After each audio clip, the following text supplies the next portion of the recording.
Բարի երեկո, ուղիղ եթերում Ազատության լրատվական կենտրոնն է։ Այսօր ծրագրում առաջարկում ենք։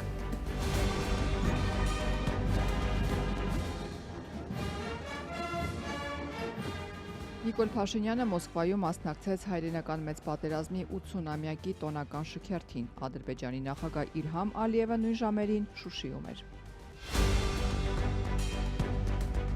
Հայաստանի և Ադրբեջանի միջև պատերազմ չի լինելու է խաղաղություն, իր տոնական ուղերձում պնդում է Հայաստանի վարչապետը։ Արտգործնախարարն էլ հորդորել է լավ լուրերի սպասել։ Առայժմ առաջընթաց չկա, բայց խոսակցություն կա եւ ինչպես ցանկացած բանակցության դեպքում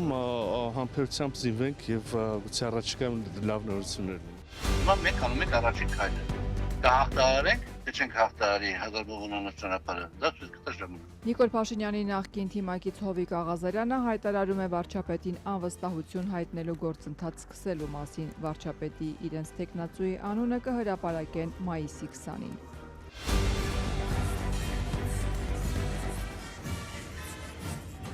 Ռազմական շքերթ, կարմիր հրապարակում, չնայած մտավախություններին, զորահանդեսին ուկրաինական հարվածներ չեն հասցվել։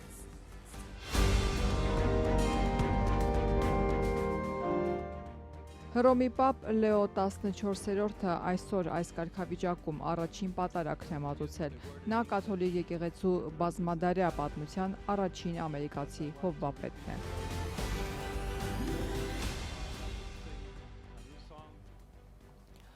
Այսօր մայիսի 9-ն է, 1992 թվականից մինչև 44-օրյա անպատերազմի ավարտը, այսօրը հիշվում և տոնվում էր որպես Շուշիի ազատագրման օր։ Արցախյան պատերազմից հետո Շուշին ադրբեջանական վերահսկողության տակ է։ Գրեթե 2 ամիս ամենօրյա ռեժիմով Ադրբեջանը կրակում է։ Սյունիքի խնածախ և խոզնավար գյուղերում արդեն սովոր են, որ պետք է քնեն կրակոցների տակ։ Գյուղացիների պնդմամբ, սակայն անցած գիշերը ավելի հանգիստ է եղել, կարծես թե նոր վնասներ չկան։ Երեկ Պաշտպանության նախարարությունը հաղորդել էր, որ խնածախում մեկ բնակելի տանիք է վնասվել, գյուղում սակայն պնդում են վնասները ավելի մեծ են։ Կրակում են, որ խփում են տանիքներին, բարձր ավելի ձայնը լսվում, այդ ուժեղ դմդմբոցից։ Անցած գիշեր մեր այս թաղամասի ուղղությամբ ա եղել։ Մի գծի վրա այդպես տանիքներին խփել են, նույն ժամերի 10-20, 12-ից 2-ից 4-ից, այս գիշեր չէ, այս գիշեր ձայն չկա։ Արդեն մոտ 2 ամիս Ադրբեջանից հնչող կրակոցների ֆոնին իշխանական վերնախավը այսօր վերահաստատեց, որ դեպի խաղաղություն է գնում։ Հայրենական մեծ պատերազմում հաղթանակին նվիրված միջոցառումներին մասնակցելու համար Մոսկվա մեկնած վարչապետ Նիկոլ Փաշինյանը իր ուղերձում շեշտել է, որ ի հեճուկս բոլոր ներքին և արտաքին սադրանքների Հայաստանի և Ադրբեջանի միջև պատերազմ չի լինելու է խաղաղություն։ Հաղթանակ զբոսայգում էլ Ազատության հետ զրույցում արտգործնախարար Միրզոյանը հորդորեց առաջիկայում սպասել լավ լուրերի։ Հայ-ադրբեջանական խաղաղության պայմանագրի ստորագրման հարցով առաջիկայում գուցե լավ նորություններ լինեն։ Այսօր հաղթանակի զբոսայգում Ազատությանը հայտնեց արտգործնախարար Արարատ Միրզոյանը, առանց լրացուցիչ մանրամասների։ Նախարարից հետաքրքրվել էինք, այժմ Երևանի և Բաքվի միջև բանակցություններ կան, եթե այո, ապա դրանք ստորագրման թե Ադրբեջանի նախապայմանների շուրջ են։ Ամեն ինչ ասված է ըստ էության, ավելացնելու կամ թարմացնելու տեղեկատվություն այս պահին ոչինչ չկա։ Մենք ինչպես պատրաստ ենք վարկյան առաջ սկսել այդ ուղղությամբ խորհրդակցությունը, այնպես էլ այժմ պատրաստ ենք։ Իհարկե, ցավոք սրտի տարբեր հայտարարություններ ենք լսում ադրբեջանական կողմից, առայժմ առաջընթաց չկա, բայց խոսակցություն կա եւ ինչպես ցանկացած բանակցության դեպքում համբերությամբ զինվենք եւ գուցե առաջիկայում լավ նորություններ լինեն։ Խաղաղության պայմանագրի տեքստը մոտ 2 ամիս առաջ համաձայնեցվեց ու չնայած այն շուտափույթ ստորագրելու Երևանի պատրաստակամությանը, Բաքուն միանգամից նախապայմանները պնդեց։ Պահանջելով փոխել Հայաստանի սահմանադրությունն ու լուծարել ԵԱՀԿ Մինսկի խումբը։ Արդյոք Երևանի և Բաքվի խոսակցությունը հենց այս նախապայմանների շուրջ է։ Վերջին անգամ իր ադրբեջանցի պաշտոնակցի հետ 1 ամիս առաջ բանակցած Արարատ Միրզոյանը այս հարցն անպատասխան թողեց։ Մի հարց ենք պայմանավորվել, որ Երևանի և Բաքվի միջև խաղաղության պայմանագրի ստորագրման շուրջ բանակցությունները ընդհատված չեն, օրերս նաև ազգային ժողովի նախագահներ հայտնել, կրկին առանց փակագծեր բացելու։ Քննարկումներ կան, շարունակվում են, չեմ ուզում հիմա դրա մասին խոսել, որ չխանգարեմ այդ process-ին, բայց այո, կա ու շատ ակտիվ։ Հայկական կողմը պատրաստ է խաղաղության պայմանագրի ստորագրմանը զուգահեռ լուծարել ԵԱՀԿ Մինսկի խումբը։ Արդարադատության նախարարությունում նոր սահմանադրության տեքստն են գրում, թեև պնդում է, թե դա անում են ոչ թե Բաքվի պահանջով, այլ ներքին որոշմամբ։ Բայց վարչապետն արդեն հայտարարել է, իր կարծիքով այդ նոր տարբերակում անկախության հռչակագրին հղում պետք է չլինի։ Բաքուն հենց անկախության հռչակագրի հղումն է խնդրահարույց համարում։ Ես կարող եմ ասել, որ իմ կարծիքով նոր սահմանադրության տեքստում չպետք է լինի հղում անկախության հռչակագրին, բայց ելի ուզում եմ ասել, որոշողը Հայաստանի Հանրապետության ժողովուրդն է։ Խաղաղության պայմանագրի համաձայնեցումից հետո հայ-ադրբեջանական սահմանի տարբեր հատվածներում արդեն 2 ամիս է չեն դադարում կրակոցները։ Այս ընթացքում ադրբեջանական կողմը նաև քաղաքացիական շինություններ է թիրախավորել։ Մենք տեսանք, որ օդում կրակոցներ են եղել։ Երևանը բոլոր այդ դեպքերով Բաքվին կոչ է արել հետաքննություն անցկացնել եւ պարզաբանումներ ներկայացնել։ Վարչապետի աշխատակազմից Ֆակտոր TV-ին 2 օր առաջ ասել էին, թե Երևանն ու Բաքուն հրադադարի ռեժիմի խախտումների մասին միմյանց տեղեկություններ են փոխանցել։ Այսօր անվտանգության խորհրդի քարտուղար Արմեն Գրիգորյանի խոսքից պարզ դարձավ։ Բաքուն իր իսկ խախտումները հետաքննելու հայկական կողմի կոչերն անտեսել է։ Փոխարենը քննարկվում են հայկական կողմից ենթադրյալ կրակոցները։ Հայաստանը խնդրել է դիվանագիտական ճանապարհով տվյալներ տրամադրել խախտումների վերաբերյալ, որոնց մասին Ադրբեջանը հայտարարում է, նրանց մասին հետաքննություն է կատարել Հայաստանը եւ փոխանցել է Ադրբեջանին, իսկ Հայաստանի հայտարարած խախտումների վերաբերյալ, որ Ադրբեջանն է խախտումներ կատարել, դրանց վերաբերյալ Հայաստանը տվյալներ է փոխանցել Ադրբեջանին եւ ակնկալում է մանրամասն հետաքննություն դրանց վերաբերյալ։ Իսկ Ադրբեջանը մեզ ինչ տվյալներ է փոխանցել, ասցիք բաղադրիչներին, փոխանցել է, ես իրենց կողմից ըստ իրենց խախտումների վերաբերյալ եւ մենք հետաքննություն ենք կատարել դրանց մասին։ Եվ ինչ է պարզվել։ Եվ պարզել է, որ ընդհանուր առմամբ այդպիսի խախտումներ չեն եղել։ Պաշտոնյաները այսօր Հանրապետության նախագահի եւ խորհրդարանի խոսնակի գլխավորությամբ հաղթանակի զբոսայգում էին հարգանքի տուրք մատուցելու երկրորդ աշխարհամարտի զոհերի հիշատակին։ Օրվա արդիվ ուղերձ է հղել Մոսկվայում գտնվող վարչապետը։ Նիկոլ Փաշինյանը այսօր էլ պնդել է գնում են խաղաղության պայմանագրի ստորագրման ճանապարհով, ապա հավելել մեջբերեմ՝ ի հեճուկս բոլոր ներքին եւ արտաքին սադրանքների Հայաստանի եւ Ադրբեջանի միջև պատերազմ չի լինելու է խաղաղություն։ Ադրբեջանի նախագահ Իլհամ Ալիևը այսօր այցելել է Շուշի, մասնակցել առողջարանային կենտրոնի եւ այլ կառույցների բացման արարողությունների։ Այս մասին հայտնում են Ադրբեջանի պաշտոնական աղբյուրները, այլ մանրամասներ չեն հաղորդվում։ Չնայած հայ-ռուսական հարաբերություններում վերջին օրերին կրկինի հայտ եկած լարվածությանը, Փաշինյանը Մոսկվա գնալը բացատրել էր, թե բալանսավորված արտաքին քաղաքականություն ենք որդեգրել։ Այդուհանդերձ Երևանը եւ Մոսկվան չեն դադարել այս ընթացքում էլ միմյանց հասցեին կոշտ մեղադրանքներ հնչեցնել։ Ազգային ժողովի նախագահը վերջերս էր հայտարարել, որ Ռուսաստանը Հայաստանի հանդեպ հիբրիդային պատերազմ է վարում։ Կբարձրացվի այս հարցը արդյոք Մոսկվայում, հայկական կողմը չի հստակեցնում։ Հստակ է, որ Մոսկվայում Պուտին-Փաշինյան առանձին հանդիպում տեղի չունեցավ, շփումները ոչ ֆորմալ էին։ Իսկ Երևանում հայ պաշտոնյաների մեղադրանքներին այսօր անդրադարձել է Հայաստանում Ռուսաստանի դեսպանը։ Արդյոք Հայաստանի վարչապետը Ռուսաստանի նախագահի հետ հանդիպմանը կբարձրացնի հիբրիդային պատերազմի մասին հարցը։ Անվտանգության խորհրդի քարտուղար Արմեն Գրիգորյանն այսօր ուղիղ չպատասխանեց։ Օրակարգային բոլոր հարցերը կքննարկեն եւ ինչ նպատակահարմար կգտնեն, հրապարակային կներկայացնեն։ Հայաստանի ղեկավարը երեկվանից Մոսկվայում էր։ Հաղորդվեցին երկկողմ ոչ ֆորմալ շփումների մասին։ Իսկ օրվա ավարտին պարզ դարձավ, որ Պուտին-Փաշինյան առանձին հանդիպում չկայացավ։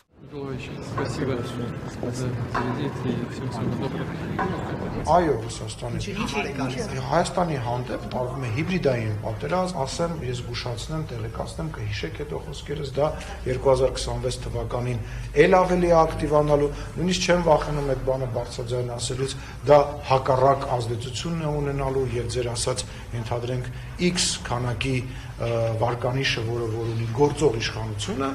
կրկնապատկելու։ Բառացիորեն օրեր առաջ ազգային ժողովի նախագահ Ալեն Սիմոնյանը Ռուսաստանին մեղադրեց Հայաստանի հանդեպ հիբրիդային պատերազմ վարելու մեջ, ընդ որում Ռուսաստանի դեսպանի հետ հանդիպումից անմիջապես հետո։ Անվտանգության խորհրդի քարտուղարի կարծիքով անհանգստությունը նոր չէ, այլ Փաշինյանի թիմի իշխանության գալուց ի վեր։ Հիմա թարմացվել է։ Չեմ կարծում, որ հիբրիդային պատերազմի մասին խոսում է միայն վերջին շրջանում։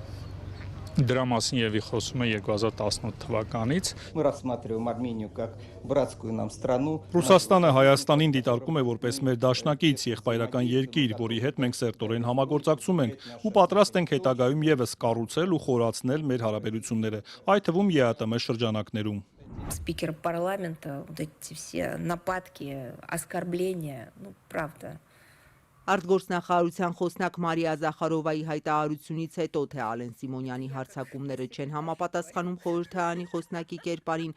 Երևանից հնչած մեղադրանքներին այսօր անդրադարձել է Հայաստանում Ռուսաստանի դեսպան Սերգեյ Կոպիրկինը։ Ռուս դիվանագետը նաև պատասխանել է հարցին. արդյոք վերջին տարիներին հայ-ռուսական հարաբերությունները չեն վատ թարացել։ Наши отношения, естественно, должны адаптироваться к этим новым реалиям, но главное... Պետք է իրատես լինել, նայել իրական աշխարհին։ Մեր հարաբերությունները պետք է ադապտացվեն նոր իրողություններին։ Կարևորը, որ երկու կողմերում էլ լինի քաղաքական կամք, պահպանելու եղած ամուր հիմքը եւ շարժվելու առաջ, իհարկե հարգելով միմյանց ինքնիշխանությունը, հետաքրքրությունները։ Մեզ միավորող շատ բան կա, այդ թվում ռազմավարական հետաքրքրությունները։ Друг друга, интересов друг друга, но исходя из того, что нас очень много объединяет, в том числе и в плане стратегических интересов. Մոսկվայից Փաշինյանի իշխանությունը սկսեց դժգոհել Հայաստանի տարածք ադրբեջանական ներխուժումներից հետո, երբ Երևանը օգնության համար դիմեց եւ Կրեմլին եւ Հապկին, բայց չստացավ։ Դժգոհությունը գագաթնակետին հասավ ռուս խաղաղապահների ներկայության պայմաններում Լեռնային Ղարաբաղի հայաթափումից հետո։ Մոսկվայից հակադարձեցին, թե տեղի ունեցածը Նիկոլ Փաշինյանի Ղարաբաղն Ադրբեջանի կազմում ճանաչելու որոշման հետևանք է։ Լարվածությունը պարբերաբար սրվում է, վերջերս առիթը Եվրամիության անդամակցության մեկնարկի մասին օրենքի ընդունումներ,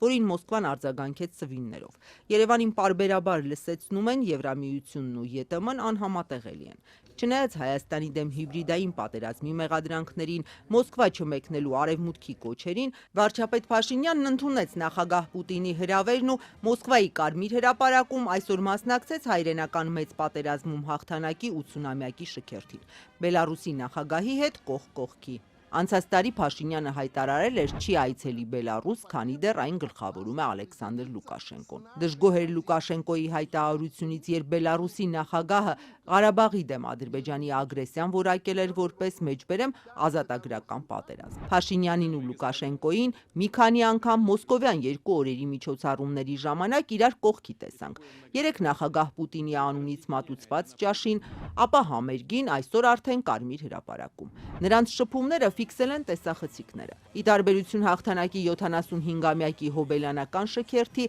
այս անգամ հայկական զորախումբը չանցավ Կարմիր հրապարակով։ Եթերում Ազատության լրատվական կենտրոնն է, մեր լուրերին կարող եք հետևել նաև Ազատության տելեգրամյան ալիքում։ Իսկ այս ծրագրի երկրորդ մասում առաջարկում ենք։ Հիմա մենք անում ենք առաջին քայլը։ Կհաղթահարենք, թե չենք հաղթահարի 1990 ճանապարհը, դա ցույց կտա ժամանակ։ Նիկոլ Փաշինյանի նախկին թիմակից Հովիկ Աղազարյանը հայտարարում է վարչապետին անվստահություն հայտնելու գործընթաց սկսելու մասին։ Վարչապետի իրենց տեխնացուի անունը կհրապարակեն մայիսի 20-ին։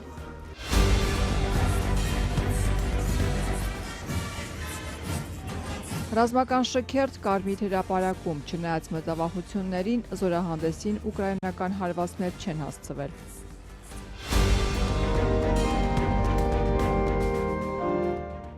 Հռոմի պապ Լեո 14-րդը այսօր այս կարգավիճակում առաջին պատարագն է մատուցել։ Նա կաթոլիկ եկեղեցու բազմադարյա պատմության առաջին ամերիկացի հովվապետն է։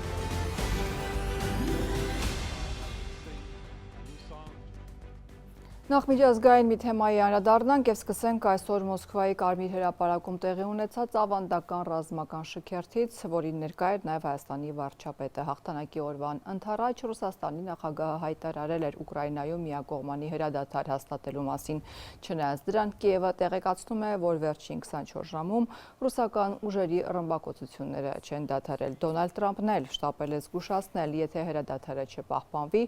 լրացուցիչ պատժամիջոցներ կկիրառվեն։ С днем великой победы! Ура!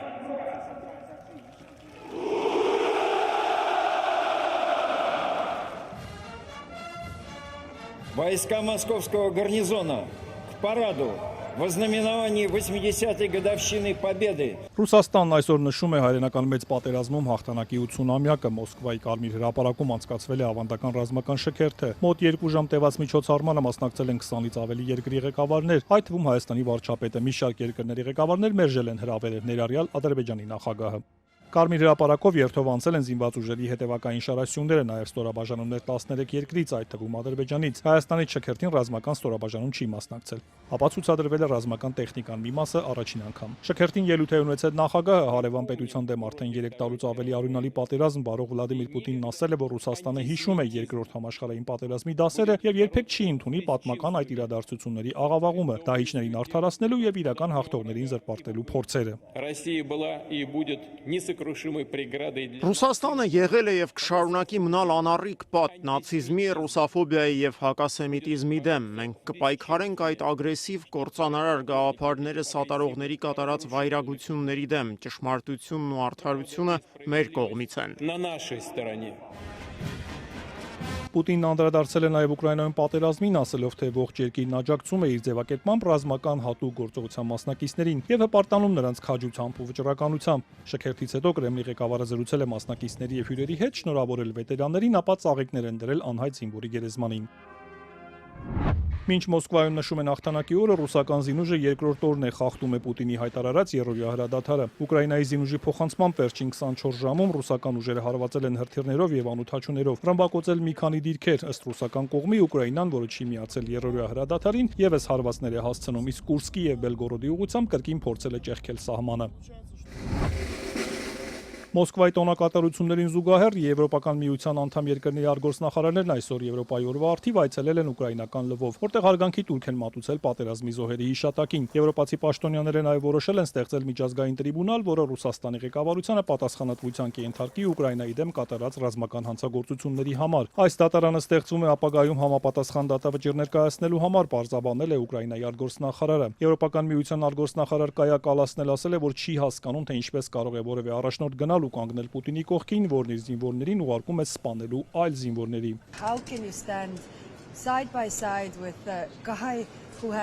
Եվ այդ պատճառով էլ այդքան ավելորդ մահեր են լինում, մարդիկ այդքան ավելորդ տառապանքներ են կրում։ Ինչպես կարող է որևէ մեկն այսօր կանգնել Մոսկվայում, չեմ կարողանում հասկանալ։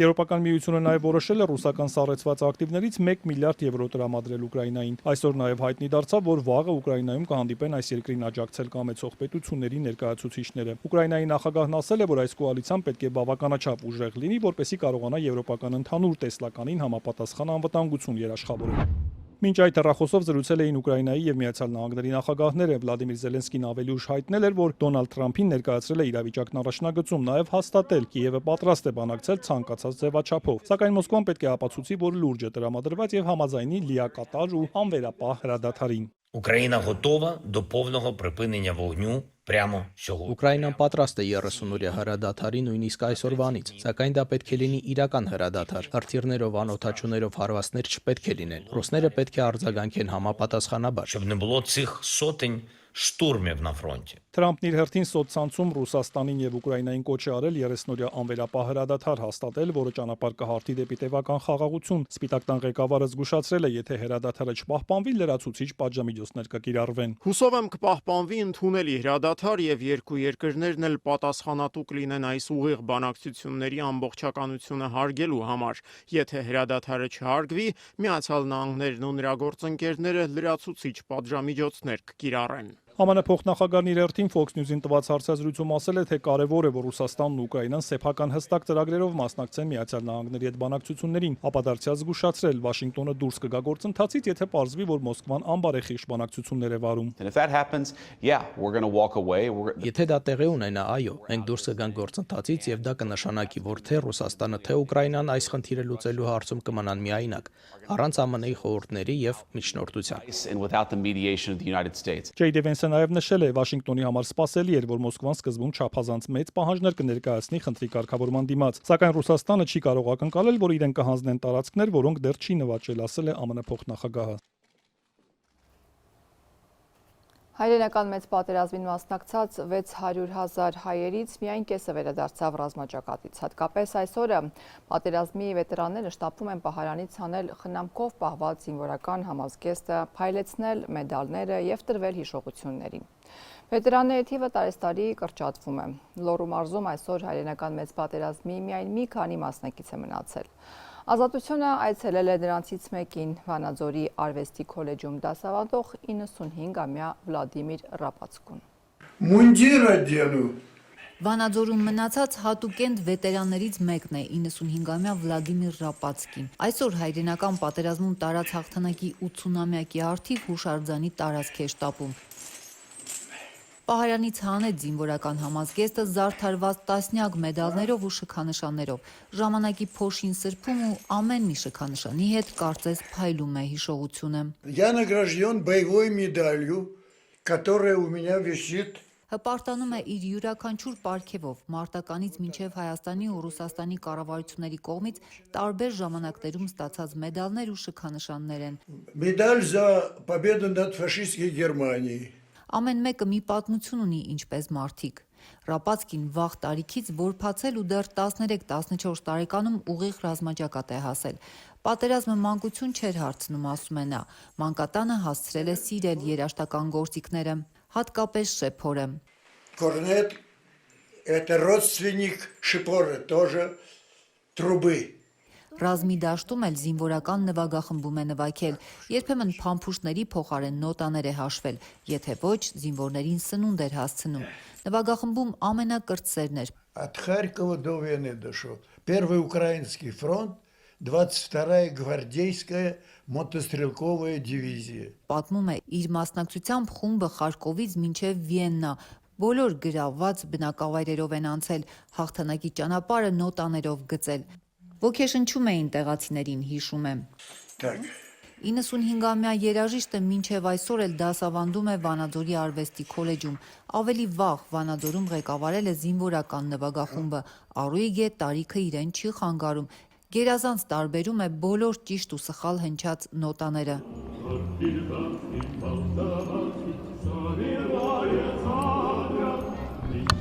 Այսօր էլ հաղթանակի տոնակատարությանը մի պահ փոխարինեց հրապարակում նվագող զինվորական նվագախմբի երիտասարդ խմբավարին առանց դժվարության։ Слушай мою команду. Оркестр «Згад».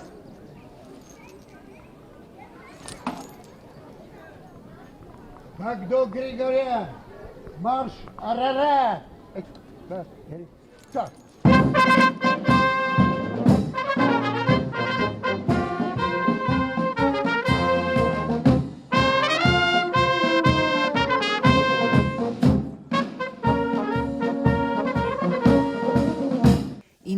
ամյա վետերանը տվեց առաջին հրահանգներն ու ձեռքերով օդում հստակ ուրվագծեց հաղթանակի քայլերքը։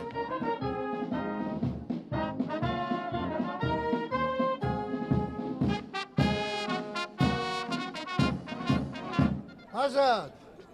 Կատարումից գոհ է, ավարտեց ու գոհունակության խոսքեր ասաց, լավ են նվագում տղաները։ Вы понимаете, я родился в этом оркестре. Этот оркестр Հասկանում եք, ես այս նվագախմբում եմ ծնվել։ Այս նվագախումբը ես 9 տարի ղեկավարել եմ։ 90% իմ նախկին ուսանողներն են։ Студенты. Молодцы. Կեցցեք։ Նվագախումբը ձևավորված է։ Ափսոս ֆլեյտա չկա։ Правда, нету флейточки. Флейты нету.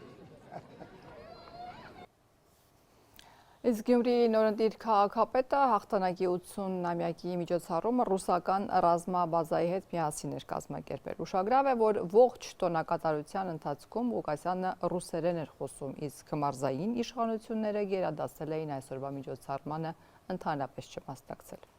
Գյումրիում այսօր երկրորդ աշխարհամարտում տարած հաղթանակի 80-ամյակը նշում էին ավելի շատ ռուսական ներկայությամբ։ Վաղ առավոտյան ռուսական զինվորական թաղամասից բազայի զինծառայողներն ու Գյումրիում ապրող ռուսները քայլերթով հասան Մայր Հայաստան հուշահամալիր։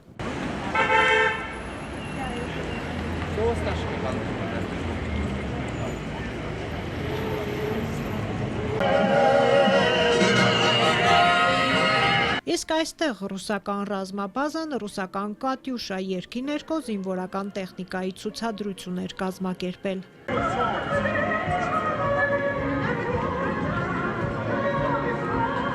Իսկ գլխավոր միջոցառումը Գյումրիի քաղաքապետարանն ու ռուսական 102-րդ ռազմաբազան համատեղ էին կազմակերպել։ Գյումրիում Ռուսաստանի հյուպատոսի խոսքից հետո Գյումրիի քաղաքապետը ելույթ ունեցավ, բայց ոչ թե հայերեն, այլ ռուսերեն։ Կոմունիստական ժամանակների ոճով գրված տեքստը Ղուկասյանը ընթերցեց, աչքը չկտրելով թղթից։ Это не просто часть мемориального комплекса. Это живое сердце нашей истории. Это огонь, зажженный подвигом миллионов. И перед ним склоняется не только голова, но и душа каждого из нас. Կոմունիստական կուսակցության թեկնածուի քաղաքապետ ընտրվելուց հետո շատերն էին կատակում, թե Գյումրիում շուտով կոմունիզմ է լինելու։ Իրավապաշտպան Սեյրան Մարտիրոսյանն ասում է, Գյումրիի քաղաքապետը պարտավոր էր հայերեն տեքստ ասել։ Բնականաբար ինքը պետք է հայերեն ելույթ ունենա ու նորից անընդհատ հարկավոր է նայել իրավիճակին ճիշտ Դեղ հավաքվածները, հավաքված բազմությունը, ինչ պատրաստ էին ռուսերեն ելույթ լսելու Հայաստան, ինքնիշխան Հայաստանի տեղական ինքնակառավարման ղեկավարների մեկի կողմից, թե այն ամբողջը ինչ որ պահանջում էր, հապտի լինի անպայմանորեն հայերեն կարելի է ելույթ ունենալ, կարելի է զուգահեռ ելույթ ունենալ, կարելի է սինխրոն թարգմանություն ապահովել, բայց ոչ այդ ստերգամիտ կեցվածքը, որը դրսևորվում է։ Իսկ որ Ղուկասյանը ռուսամետ է, քարոզարշավի ժամանակ պարզ դարձավ ռուսական կապիտալով ներդրումներ ու ռուսական հիվանդանոցի կառուցում էր խոստանում։ Եթե Ղուկասյանին Կոմկուսը չառաջադրեր, հնարավոր է ռուսամետ չլիներ։ Ես ենթադրում եմ, որ չէր փոխվի, որովհետև դες օդի մեջ կախված է, զգացում է, որ այսպես կոչված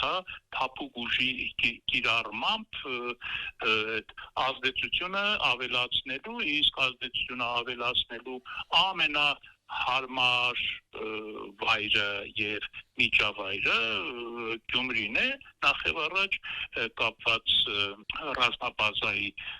տեղակայությամբ եւ դրա նշանները կային։ Սեյրան Մարտիրոսյանի կարծիքով դեռ մի քանի շաբաթ առաջ իր երդմնակալությամբ Ղուկասյանն այսօրվա նախանշաններն ցույց դրեց։ Երդմնակալության արարողության ժամանակ հատուկ հրավերով հյուպատոս կամ ռազմաբազայի հրամանատարություն հրավիրել այդ բոլորը այսօրվա նախանշաններն են։ Մարտիրոսյանն ամեն դեպքում մի հարց ունի Վարդան Ղուկասյանի ընտրողներին։ Ընտրողները, ովքեր ընտրել են այդ կոնկրետ մարդուն կամ այդ կոնկրետ կուսակցությանը, արդյոք կիսում են այս ամբողջը, թե չեն կիսում, այս է ամենագլխավորը։ Իսկ Ղուկասյանն այսօր ռուսական ռազմաբազայի հրամանատարության ու հյուպատոսի հետ անմար կրակի մոտ ծաղիկներ խոնարհեց, հետո ռուսական համերգուն կընտրեց։ Մայր Հայաստան հուշահամալիրում էլ միայն ռուս զինվորականներն էին պատվո-պահակ կանգնած։ Այլ թեմաների անդրադառնանք։ Բաքվի զինվորական դատարանում շարունակվում է Լեռնային Ղարաբաղի ռազմաքաղաքական ղեկավարության դատավարությունը։ Մեղադրող կողմը Խոջալույի և Շուշիի իրադարձություններից հետո էլ հասել է 1993 թվականի դեպքերին, մասնավորաբար Քերբաջարի գրավմանը։ Հիշեցնենք, որ Ադրբեջանը արգելել է միջազգային անկախ դիտորդներին, փորձագետներին և դիվանագիտական ներկայացուցիչներին մասնակցել Բաքվում ընթացող հայերի դատավարություններին։ Արցախի օմբուդսմեն Գեղամ Ստեփանյանը ոչ մի կասկած չունի, Բաքվի դատարանում տեղի ունեցողը իրավական գործընթացի հետ որևէ կապ չունի։ Բաքուն փորձում է իրավունքների համար պայքարը ներկայացնել որպես ահաբեկչություն։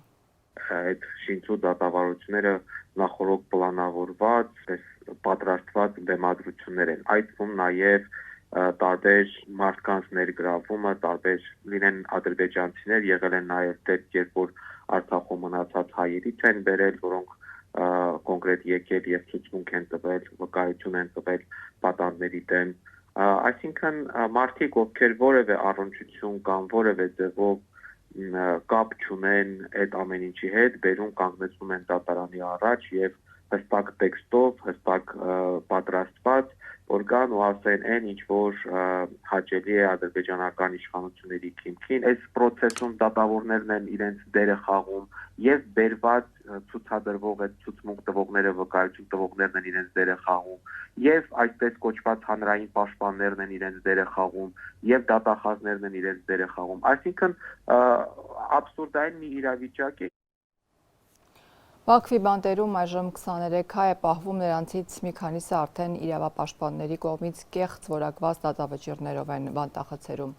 20 տարով բանտում փակված Վիգեն Էուլջեքյանը, որ գերեվարվել է 2020 թվականի եռակոմ հայտարարությունից հետո, արդեն 15 օր է հացադուլ է անում։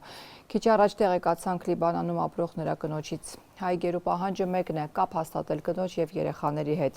Լինդա Էուլջեքյանի խոսքով ընդամենը 3 րոպե է կարողացել խոսել ամուսնու հետ, խնդրել դադարեցնել հացադուլը։ Ըստ կնոջ Վիգենը ասել է, որ Կարմիր խաչից իրեն չեն այցելում։ Միջազգային կազմակերպության ներկայացուցիչները վերջին անգամ բոլոր հայ գերիներին տեսակցել են մարտին։ Բաքուն ամիսներ առաջ էր հայտարարել Կարմիր խաչի գրասենյակը փակելու մտադրության մասին։ Վարչապետ Նիկոլ Փաշինյանի նախկին թիմակից Հովիկ Աղազարյանը հայտարարում է վարչապետին անվստահություն հայտնելու գործընթաց սկսելու մասին։ Ինչու է նախկին ԿՊԱ-կանը որոշել նման նախաձեռնությամբ հանդես գալ եւ ինչ հաշվարկներ ունի, որ Նիկոլ Փաշինյանին անվստահություն հայտնելու հարցում իրեն խորհրդանում աջակցողներ կլինեն։ Աղազարյանը այս հարցերին անդրադառնալ այսօր չցանկացավ, ասաց ավելի ուշ, ավելի մանրամասն կխոսի, բայց տեղեկացրեց պատգամավորներին այդ հարցով դեռ չեն դիմել։ Վարչապետի իրենց տեխնացուի անունն էլ կհրապարակեն միայն մայիսի 20-ին։ Ազդար մղոնանոց ճանապարհը սկսվում առաջին քայլով։ Միջև առաջին քայլը չանեց, դու չես հաղթահարի ազդար մղոնանոց ճանապարհը։ Հիմա մենք անում ենք առաջին քայլը։ Կհաղթահարենք, թե չենք հաղթահարի ազդար մղոնանոց ճանապարհը։ Դա ցույց կտա ժամանակը։ Ոչ մեկին չենք խորհրդակցել։ Մենք ունենք շրջանակներ, մի քանի մարդուց բաղկացած հավանական տեխնատուներից, ում հետ վարում ենք բանակցություններ։ Վարելու ենք բանակցություններ ավելի։ Եվ իրանց հետ մենք քննարկումների մեջ ենք։ Եվ իրանք յուրաքանչյուրն է գիտի, որ մենք մի քանի անձրի ենք դիմել։ Վարչապետ Նիկոլ Փաշինյանին անվստահություն հայտնելու հարցը վերջին շրջանում ակտիվ քննարկում է նաև խորհրդանի ընդդիմադիր երկու խմբակցությունները։ Նրանց այդպիսի նախաձեռնություն սկսելու առաջարկ էր արել «Արթուն ենք» քաղաքացիական շարժումը։ Պատիվ ունեմ առաջարկել էր վարչապետի միասնական տեխնացուի շուրջ քննարկումներ սկսել եւ նախաձեռնել իմպիչմենտի գործընթաց։ Ավելին, Հանրապետականը պատրաստակամություն էր հայտնել սատարել նաև հենց Ռոբերտ Քոչարյանի տեխնացությունը։ Հայաստան խմբակցությունից գործընթացը անլուրջ էին որակել եւ պնդել, թե դա ավելի շատ ընդդիմադիր դաշտում տեղավորվելու, քան իշխանության դեմ պայքարելու նպատակով է արվում։ Իսկ պնդումների հիմքում նաեւ պարզ մաթեմատիկական հաշվարկն է։ Իմպիչմենտի որոշման նախագիծ ներկայացնելու համար անհրաժեշտ է 36 պատգամավորի ստորագրություն, ընդդիմադիր երկու խմբակցությունները 34-ն ունեն։ Իսկ որպեսզի որոշումը ընդունվի, պետք է առնվազն 54 պատգամավոր կողմ քվեարկի։ Առանց իշխանականների կողմ ձայների այս նախագիծը չի ընդունվի։ Միջազգային թեմաներին անդրադառնանք։ Հունգարիան արտաքսում է Բուդապեշտում Ուկրաինայի դեսպանատան երկու աշխատակիցների Facebook-ում հրապարակված տեսաուղերձում հունգարական դիվանագիտության ղեկավարը ուկրաինացի դիվանագետներին մեղադրել է լրտեսության մեջ։ Ուկրաինական կողմը առայժմ չի արձագանքել։ Այսօր ավելի վաղ Ուկրաինայի անվտանգության ծառայությունը հայտարարել է, որ երկրում հունգարական լրտեսական ցանց է բացահայտել, որը գործել է ի վնաս Ուկրաինայի շահերի։ Պաշտոնական Բուդապեշտը մեղադրանքները քարոզչություն է որակել։ Արտգործնախարար Պետեր Սիյարտոն նաև հայտարարել է, որ պաշտոնական Կիևից դեռևս տեղեկատվություն չեն ստացել այդ պնդումների վերաբերյալ։ Կաթոլիկ եկեղեցու պատմության մեջ առաջին անգամ Միացյալ Նահանգներից Պապ ընտրված Լեո 14-րդը այսօր իր մասնակցությամբ առաջին պատարագի մեկնարկին դիմելով կարդինալներին հայտարարել է. հույս ունի, որ իր ընտրությունը կօգնի կաթոլիկ եկեղեցուն լույս բերել այս աշխարհի մութ գիշերներին։ Նորընտիր Պապը մտադիր է շարունակելու իր նախորդի Ֆրանցիսկոս Պապի սոցիալական արդարության ուղղված քաղաքականությունը եւ ավանդույթները։ Հռոմի նոր պապա Ռոբերտ Պրևոստը Միացյալ Նահանգներից 69-ամյա կարդինալը պապական անունն ընտրեց Լեո։ Երեկ ողջունելով Սուրբ Պետրոսի հրապարակում հավաքված հավատացյալներին նա նախ անցած ամիս մահացած Ֆրանցիսկոս Պապին հիշեց, ապա խոսեց մարդկանց միջև կամուրջներ կառուցելու անհրաժեշտության մասին։ del Cristo risorto. Մարդիկ Քրիստոսի կարիքն ունեն որպես կամուրջ, որով կարող են մոտենալ Աստծուն եւ նրա սիրուն։ Օգնեք մեզ եւ թույլ տվեք, որ մենք օգնենք միմյանց կամուրջներ կառուցել։ Di pace. Կաթոլիկ եկեղեցու նոր քահանայապետի ընտրության մասին հաղորդվեց երեկ երեկոյան տեղական ժամանակով 18:00-ին, երբ Սիքստինյան կապելայի տանիքի ծխնելույզից սկսեց սպիտակ ծուղ դուրս գալ։ Մինչ այդ նախորդ օրերին ծխնելույզից երկու անգամ սև ծուխ էր դուրս եկել, ինչը նշանակում էր, որ թեկնածուներից ոչ մեկին չէր հաջողվել ստանալ կոնկլավին մասնակցող 133 կարդինալներից առնվազն 89-ի քվեն։ Կարդինալների ճնշող մեծամասնության աջակցությունը ստացած նոր հովվապետը Չիկագոյում է ծնվել։ Այդպիսով նա դարձավ պատմության մեջ առաջինը Միացյալ Նահանգներից, որը կառաջնորդի 1 միլիարդ 400 միլիոն հետևորդ ունեցող կաթոլիկ եկեղեցին։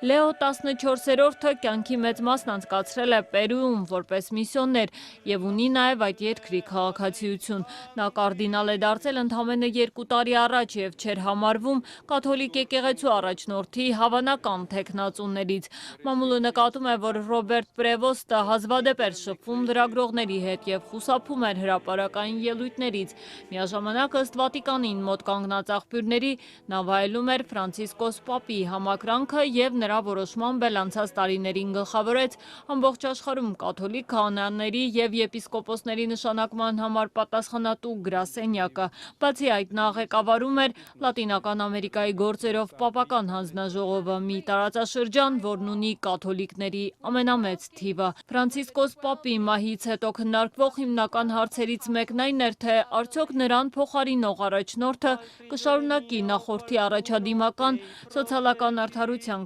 քաղաքականությունը։ Այսօր իր մասնակցությամբ առաջին պատարագին ելույթ ունենալով Լեո Պապը անուղղակի պատասխանել է այդ հարցին, հայտարարելով, որ եկեղեցին պետք է իրեն նույնականացնի իր անդամների սրբությամբ, այլ ոչ թե իր շենքերի վեհությամբ։ Դիմելով կարդինալներին, նա նաև եկեղեցու ներսում առկա պառակտումները հաղթահարելու անհրաժեշտությունից խոսաց։ Գիտեմ, որ կարող եմ հույս դնել ձեզանից յուրաքանչյուրի վրա, որ դուք կքայլեք ինձ հետ։ Վատիկանի հարցերով փորձագետները նկատում են, որ նոր պապը երկու կարևորագույն խնդիր ունի լուծելու։ Բացի հակամարտություններից բզկտված համաշխարհային ասպարեզում իր բարոյական ձայնը բարձրացնելուց, նա նաև պետք է փորձի միավորել պառակտված եկեղեցին եւ լուծի կաթոլիկ եկեղեցուն հետապնդող հոգեվորականների կողմից սեռական բռնության հետևանքները։ Լայն հանրությանն անհայտ Պրևոստը կարող գործի չէ, հավաստիացնում են նրան ճանաչող հոգեվորականները։ Իտալացի կարդինալ Ջանֆրանկո Ռավազին Կորիերա դելա Սերային ասել է, որ նոր պապը շատ պարզ մարդ է, ծայրաստիճան բարի, նման է Ֆրանցիսկոսին, բայց պակաս սուր է։ CBS-ն էլ նորընտիր պապի համակուրսեցու Ֆրանսիսի հետ է զրուցել։ Ասում է Ռոբերտը աչքի ընկնել չի սիրում, բայց շատ հանդարտ, չափազանց խելացի եւ չափազանց կարեկից անձնավորություն է։ Նրա հայրենի Չիկագոյի առաջատար պարբերականը Chicago Tribune-ն էլ գրում է, որ Ռոբերտ Պրևոստը յուրաքանչյուր քահանայի եւ մի անձնուհու հպարտությունն ու ուրախությունն է, որտեղ նա ուսանել կամ ծառայել է։ Բրիտանական Տելեգրաֆ թերթի Վատիկանի աղբյուրը նոր պապին այսպես է բնութագրում. նա ակնհայտ թեկնածուներից չէր, բայց ճանաչում է բոլորին։ 30 տարի անցկացրել է միսիոներական առաքելություններում, խոսում է մի քանի լեզուներով։ Պերուում անցկացրած տարիները նրան դարձնում են բոլոր ամերիկացի կարդինալներից ամենապակաս ամերիկացին։ Բայց նա հասկանում է Ամերիկան եւ կարողանում է խոսել նրա ժողովրդի հետ, ինչը կարևոր է Թրամփի դարաշրջանում։ Լեո Պապի ընտրությունը նախագահ Թրամփը մեծ պատիվ է համարել Միացյալ Նահանգների համար։ Լրատվամիջոցները միաժամանակ նկատում են, որ Պրևոստը սոցիալական ցանցի իր էջերում ամերիկյան նոր վարչակազմին քննադատել է առնվազն մեկ հարցով՝ միգրանտների քաղաքականության համար։ New Republic-ը հիշեցնում է նրա 2018 թվականի գրառման մասին, անգամ քրիստոնե կենսանայությունից հեռու, արդարացված չէ այն քաղաքականությունը, որը երեխաներին խլում է ծնողներից եւ բանտ նետում։ Սա արվում է մեր անունից եւ այդ ամոթը բոլորինս է, գրել էր Պրևոստը։ Մեկ այլ գրառման մեջ ապագա պապը ռետորական հարց է հնչեցնում։ Արդյոք Միացյալ Նահանգների վարչակազմը տեսնում է այն տառապանքները, որ հարուցել է ապօրինի միգրանտների նկատմամբ իր քաղաքականությունը։ Ընդամենը 3 ամիս առաջ էլ ԱՄՆ փոխնախագահ J.D. Vance-ի աղմկահարույց մի հայտարարությանն էր հակադարձել։ Ամերիկացի պաշտոնյան ասել էր քրիստոնեական ընկալում կա, նախ սիրում ես ընտանիքդ, հետո հարևանիդ, հետո հայրենակիցներիդ եւ միայն դրանից հետո մնացած աշխարհը։ J.D. Vance-ը սխալվում է, Հիսուսը մեզ չի խնդրել դասակարգել իր սերը, գրել էր բարձրաստիճան հոգևորականը։ Հռոմի նորընտիր պապի երթմնակալության արարողությունը, որին ակնկալվում է տասնյակ օտարերկրյա ղեկավարների մասնակցություն, նախատեսված է մայիսի 18-ին։ Մինչ այդ մայիսի 16-ին Վատիկանի նոր առաջնորդը մտադիր է դիվանագետների հետ հանդիպել։ Շարունակեք հետևել լուրերին, այցելելով azatutun.am կայքեջը եւ մեր սոցիալական հարթակներ։ Այսօրվա համար այսքանն ենք, նախատեսել, հաջողություն։